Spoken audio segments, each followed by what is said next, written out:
LRT 3 tengah free kan sebulan ni, tapi tak tahu nak bawa anak-anak pergi mana. Jangan risau, saya ada satu tempat nak bagi tahu. Free je masuknya, tapi still dekat Shah Alam juga. Dekat ICT Theme Park. Tapi kalau nak tahu dekat mana, so apa lagi? Jom.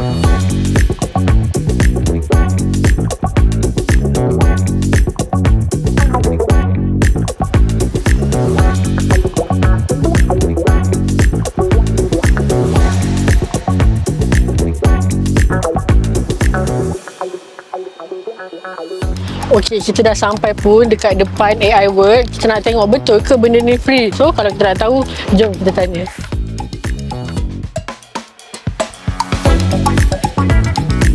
Ada apps tak? Tak ada. Kena download. Kena download. Okey, memang tak scam pun. Tadi kita tanya, masuk memang free sepanjang bulan Julai ni. Tapi cumanya kalau nak masuk, kita kena tunjuklah any proof yang kita naik LRT 3 yang baru tu.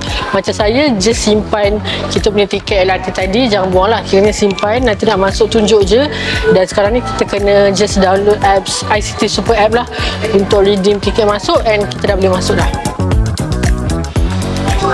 Scared.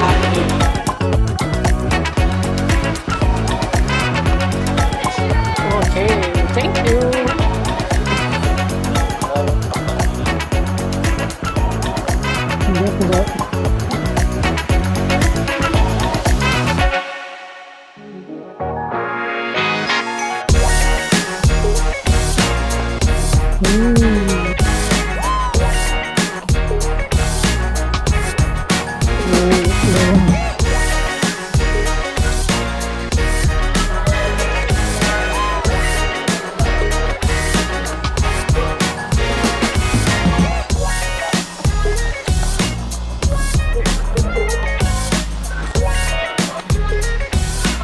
Kita nak buat dia duduk lah. Kita nak buat dia duduk.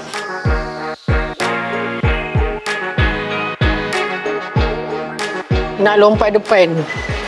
So nantikan RBX.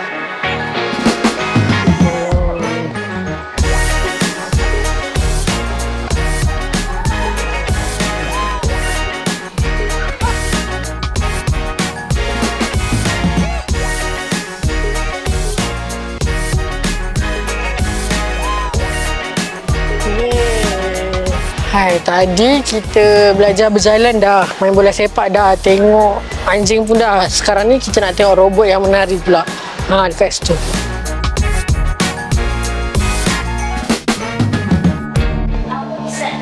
Okay, so sekarang kita dekat AI Classroom. Section ni saya rasa macam sesuai lah untuk parents yang ada anak kecil-kecil kan. Sebab kita boleh main game ni. Dia ada emotion tau.